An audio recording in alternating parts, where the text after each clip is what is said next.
I'll start the video with a bit of perhaps a downbeat, but not too downbeat start. We'll see what destruction Storm Darragh has wrought and the latest. Let's come down to the Blue Bench area. All the tops of this Pinus Montezumi have been chopped up and piled up. There's such a lot of it. Let's just go around behind and have a look at the Blue Bench itself. And here it is with the Acer Phoenix behind it. And here we've got the weeping styrax, which is doing a lot of weeping at the moment, but thank goodness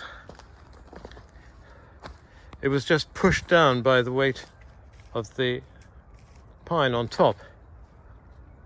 And behind it is the Ilex coniana chestnut leaf, the bamboo flattened.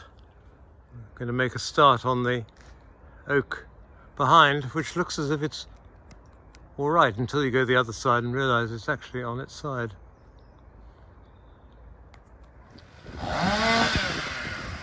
The sound of chainsaws and shredders and music to my ears.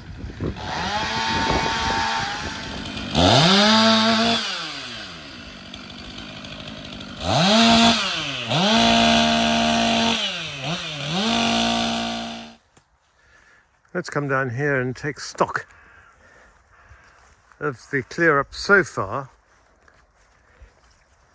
The pine tree, the Mexican pine, as you can see, has been chopped up and most of the tops have been removed. As a result, we've got the Blue Bench back again. The acers either side, as well as the beautiful Acer Phoenix. One or two of the branches have been smashed off, but I see a crossing branch over there, not very good. But on the whole, we've got a fairly decent shape still. As the tree came down through the bamboos there, you can see the gap, narrowly missing this weeping styrax. And behind all this, pushed down a bit, is the massive row of hollies, Ilex coniana chestnut leaf, which I got from Rosemore. Lady Anne was there then, 40 years ago. They've made an enormous growth. There's one which has been damaged by the falling oak tree behind. But because the oak was so tall, one didn't really notice how tall this holly had got.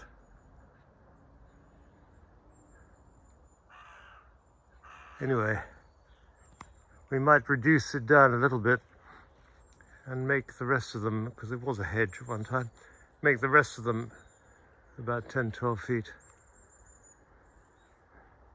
3-4 meters tall, and they will sprout again.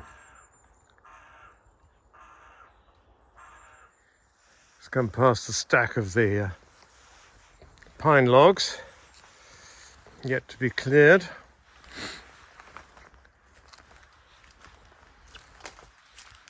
And Bertie's found something, I don't know what, some disgusting thing. Anyway, here we come out into the part where the oak tree fell. I must say it covered a very wide area, coming down to the Turkish tent.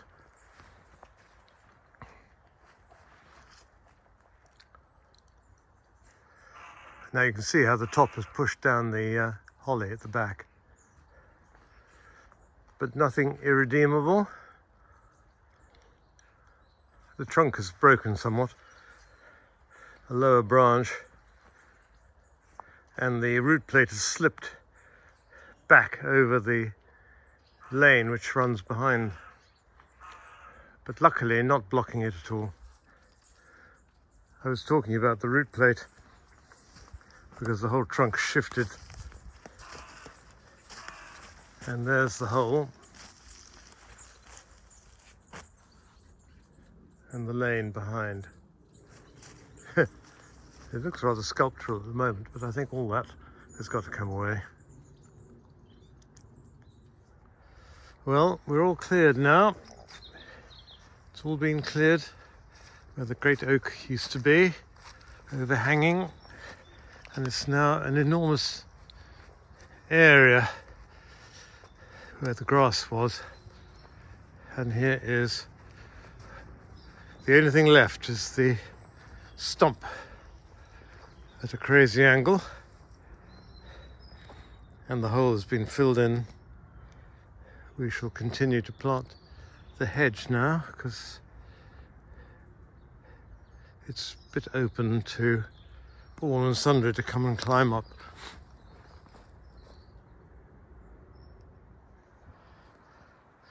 The sun's making an appearance.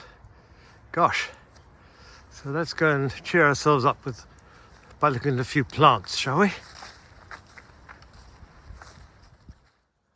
The sight I always look forward to at this early part of the year is the flowering of the Mimosa. Acacia dealbata. It's fantastically uplifting and joyful yellow flowers, really. They always make me smile and look at it against the blue sky. Isn't it beautiful? Little powder puffs. From behind, you can see that, perhaps you can't see, but I've been chopping it back quite a lot in order to encourage it to bush out. I saw a tree in a local housing estate, which was a beautiful shape, and I think that had been trimmed and trimmed to encourage branching. It tends to go straight up if you're not careful.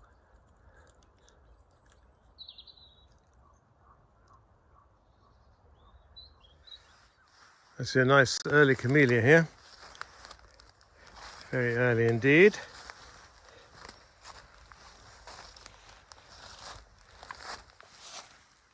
Very attractive and nice to have something flowering in January like this.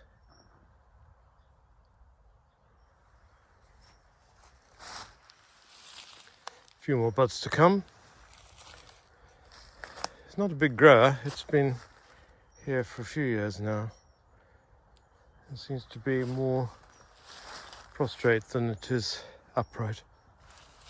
Still, a nice little bit of colour on a winter's morning. This is Camellia Christmas Rose. It misses Christmas by about 10 days, but never mind. Lovely thing.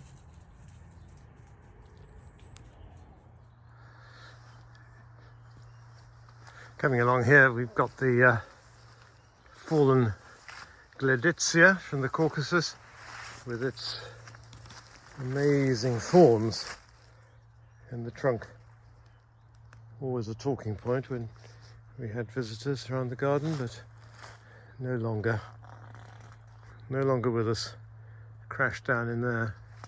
Unfortunately, it took the top of this magnolia.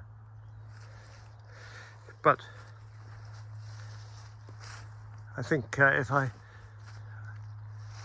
I saw it down to the that sort of node there, it should sprout away because you've got at least one branch in leaf.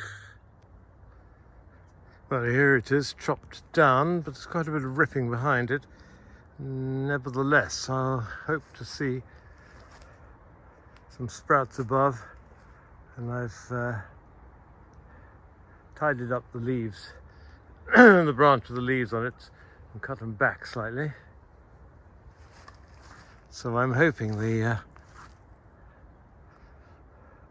tree will at least sprout away, maybe from below the cut. and we'll see what sort of a shape it becomes. I think the shapes of some of these that have been damaged are going to be rather strange.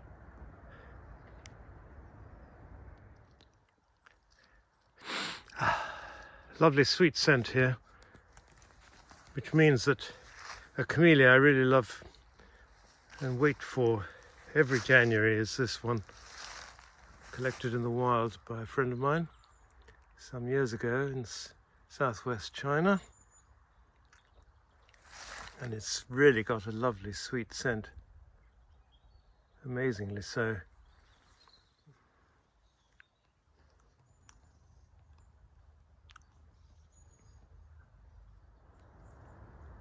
Rivaling the scent of the Camellia tunganica behind me is the wonderful suckering and spreading Daphne Jacqueline Postill. It has suckered and become one enormous shrub. Beautiful, and what a lovely scent. Regrettably, if you try and cut it and bring it in to the house, you have to cut it in bud really, because once the flowers have opened up, they just drop onto the table, which is a shame, because it's lovely to enjoy that fantastic fragrance.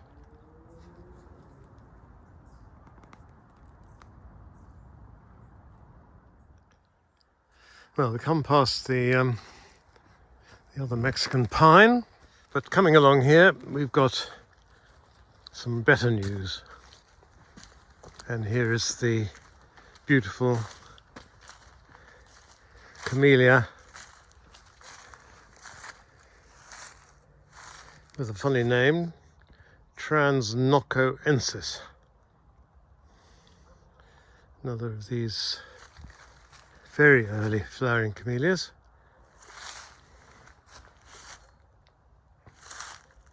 Quite nicely scented.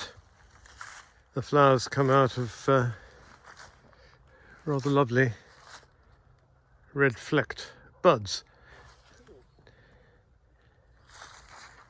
It is definitely a small quality camellia.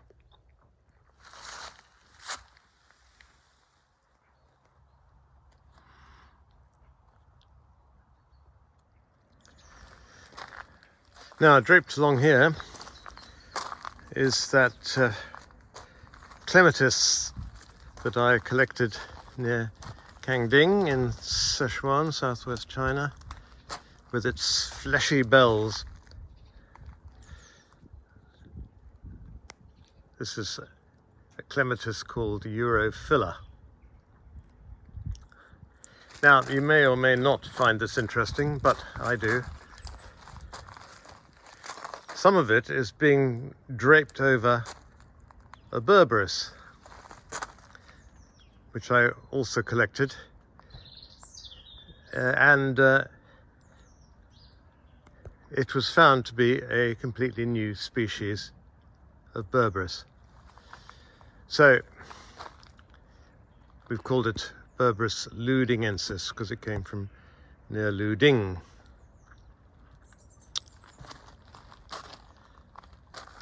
Two of my Chinese babies. The garden is never still.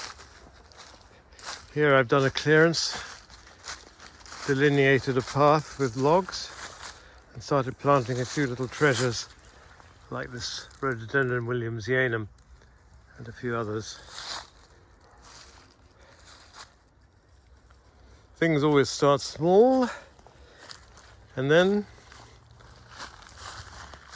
they turn into that.